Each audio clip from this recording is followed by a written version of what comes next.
Olá, seja bem-vindo a marcoteles.com.br. Hoje eu quero meditar com você sobre a ceia do Senhor. Ela é feita em memória ao sacrifício de Cristo ou ela é uma repetição do sacrifício de Cristo? Existem duas possibilidades, duas interpretações, melhor dizendo, não possibilidades, mas duas interpretações quanto à ceia do Senhor. Uma diz que ela seria uma repetição do sacrifício de Cristo, feita por um sacerdote que encarnaria Cristo na hóstia, a carne de Cristo na hóstia, e que essa carne seria comida pelos fiéis. Essa é a interpretação católica, especialmente.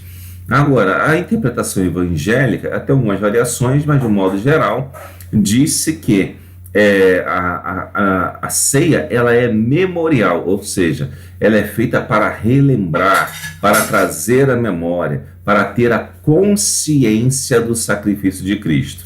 Então, em que base nós temos isso, Vamos abrir as nossas Bíblias em 1 Coríntios 11, tá?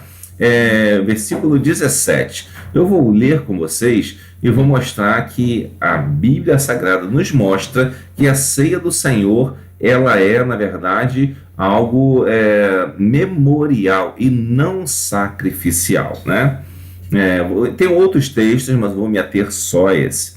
Diz o 1 Coríntios 11 o seguinte, versículo 17: Nisto, porém, que vou dizer-vos, não vos louvo, porquanto vos ajuntais não para melhor, senão para pior. Porque antes de tudo ouço que quando vos ajuntais na igreja, há entre vós dissensões, e em parte o creio. E até importa que haja entre vós heresias, para que os que são sinceros se manifestem entre vós. Ou seja, ele está falando aqui que podem haver partidos na igreja, e até é importante que tenham partidos na igreja, para que aqueles que defendem a sã doutrina, sincero aqui, não significa simplesmente ser sincero no que você acredita, não. Ser sincero com a palavra de Deus, é ser sincero com a Bíblia, tá? Então, esses sinceros é que precisam se manifestar. Quem está em sinceridade com as Escrituras, e não simplesmente quem é sincero por qualquer outra coisa. Que uma pessoa pode seguir qualquer religião do mundo e ser sincera e ainda assim não estar de acordo com as Escrituras, certo? Então, sinceridade não é exatamente como se imagina, a pura sinceridade simples. É uma sinceridade específica em relação às Escrituras. E logo depois, ele continua no versículo 20. De sorte que quando vos ajuntar num lugar, não é para comer a ceia do Senhor. Porque comendo cada um toma antecipadamente a sua própria ceia, e assim um tem fome e outro embriaga-se. Não tendes porventura casas para comer e para beber, ou desprezais a igreja de Deus e envergonhais os que não têm? Que vos direi? Louvar-vos-ei? Nisto não vos louvo. Ou seja, ele diz aqui que algumas pessoas tinham o costume de não entender qual era a finalidade da ceia. Achavam que a ceia era simplesmente comer o pão, o vinho, e cear ali e se fartar. Quando na verdade não é isso. Ele está deixando bem claro que o significado da ceia não é se fartar de comida, não é alimentar as pessoas. Então o significado é outro, E ele está condenando aqui a glutonaria, inclusive, na ceia do Senhor. Esse é o apóstolo Paulo, se eu não falei ainda. E ele continua dizendo, porque eu recebi do Senhor o que também vos ensinei, que o Senhor Jesus, na noite que foi traído, tomou o pão. Isso você vê lá nos evangelhos, citando a ceia do Senhor. E tendo dado graças, o partiu e disse, tomai, comei, isto é o meu corpo que é partido por vós. Fazei isto em memória de mim. Ou seja, se você pegar lá os evangelhos, Mateus, Marcos, Lucas, João, você pode encontrar a questão da ceia do Senhor sem essa explicação aqui. Fazei isto em memória de mim. Mas está aqui em 1 Coríntios 24, 1 Coríntios 11, 24, que o Paulo diz que Jesus disse, é o apóstolo Paulo dizendo que Jesus disse que devemos fazer isso em memória de Jesus, ou seja, para lembrar de Jesus e não para repetir o sacrifício.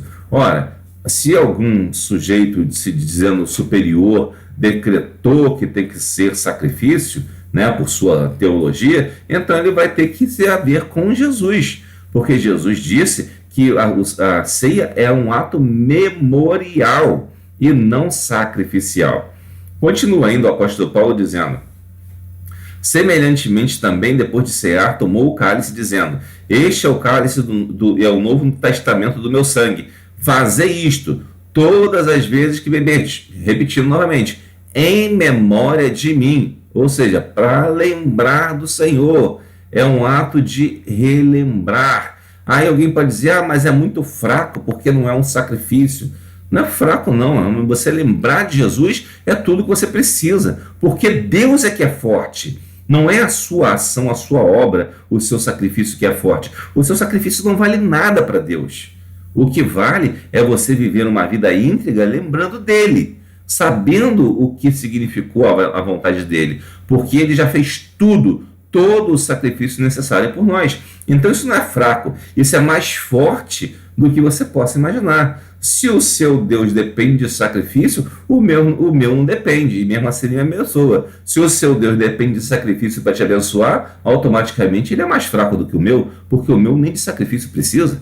Ora, bolas, como que é fraco não ter sacrifício? Não faz sentido, né? É muito mais forte isso, porque a graça de Deus, ela nos reveste de uma prerrogativa de estarmos na presença de Deus em nome de Jesus.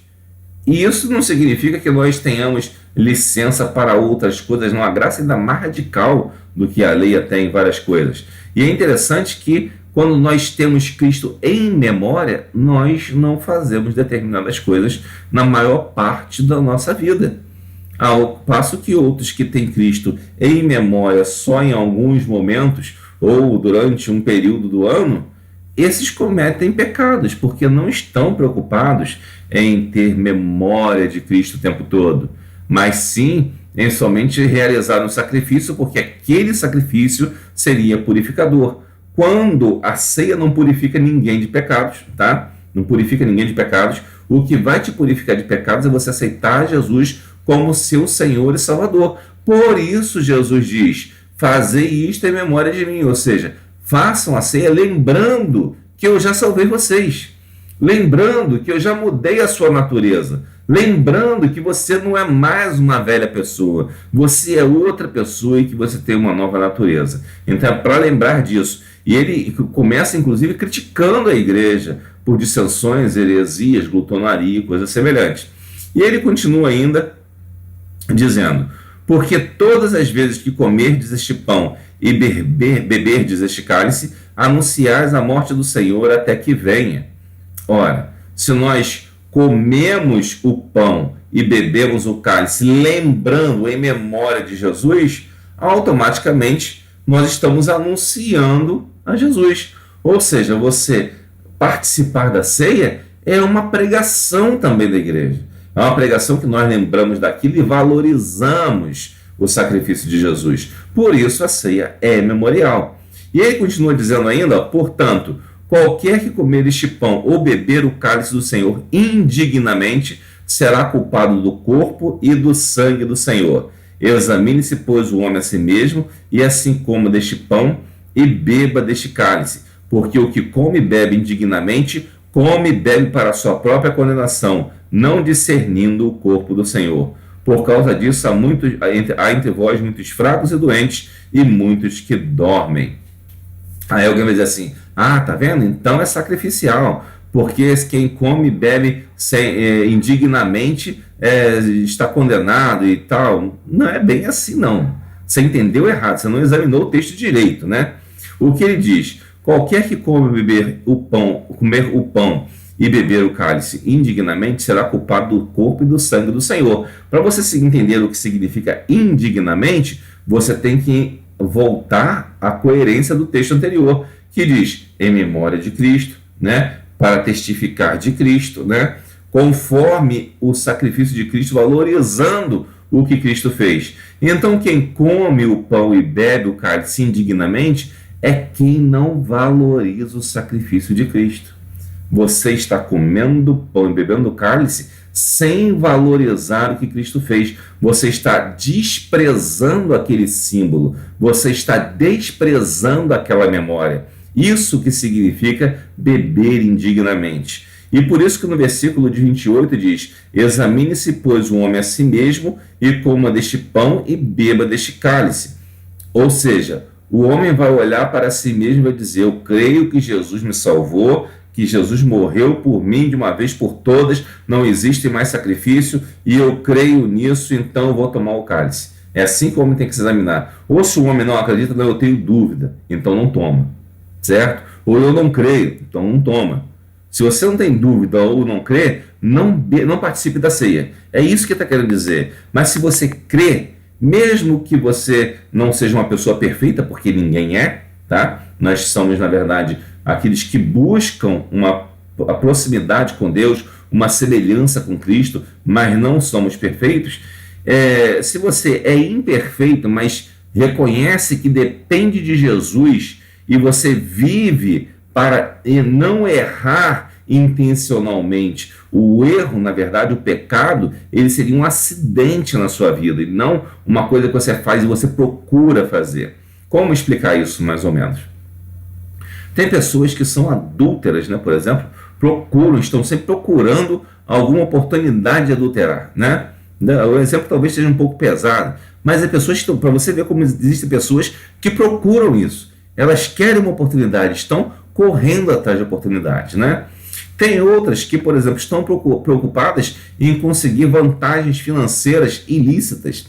E toda vez que aparece uma possibilidade, ela se aproxima daquele momento para tentar conseguir alguma coisa que que é errada. Essa pessoa, se ela faz isso, ela não está convertida.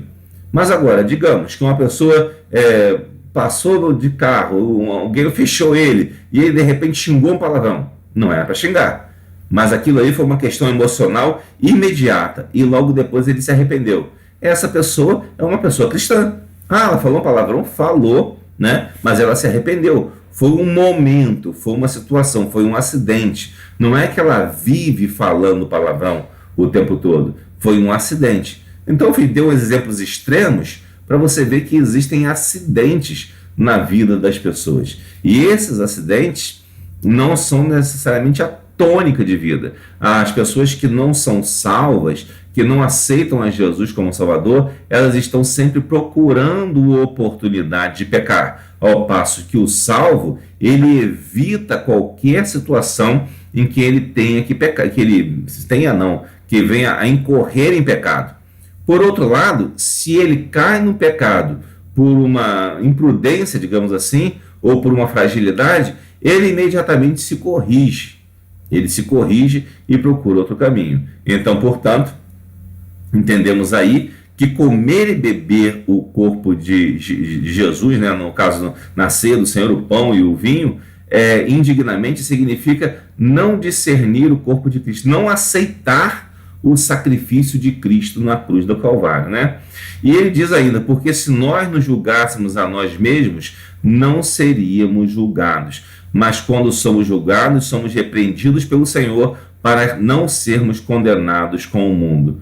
Ou seja, portanto, meus irmãos, quando vos ajuntais para comer, esperais uns pelos outros. Aqui ele entra já em outro caminho que fala da glutonaria, né? Mas vamos ficar por aqui, que a ideia é responder, melhor dizendo, essa pergunta, se a ceia é memorial ou é sacrificial. Então, acho que ficou bem claro para quem quer entender que a ceia, ela é memorial e não sacrificial, tá? Porque você não pode repetir o sacrifício de Cristo.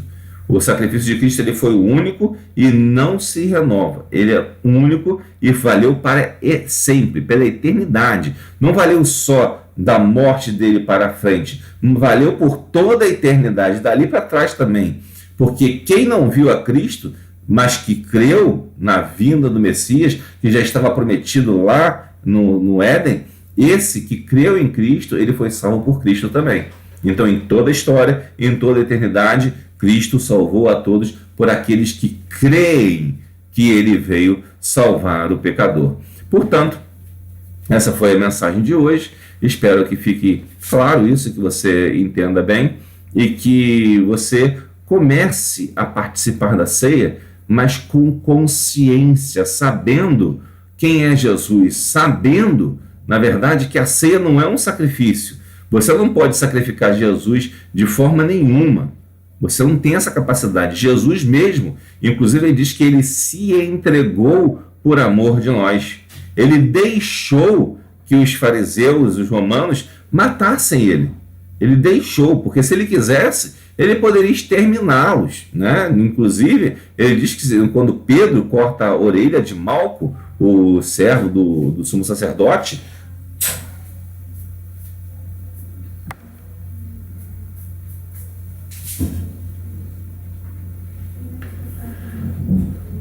inclusive, quando Pedro corta a orelha de Malco, o servo do sumo sacerdote, Jesus disse: se eu quisesse, traria legiões de anjos aqui, batalhariam a meu favor. Portanto, a ceia do Senhor, ela não pode ser repetida por ninguém, tá bom? Então, que Deus abençoe rica e abundantemente. Espero que essa palavra tenha agradado ao seu coração e tenha te instruído na vontade de Deus.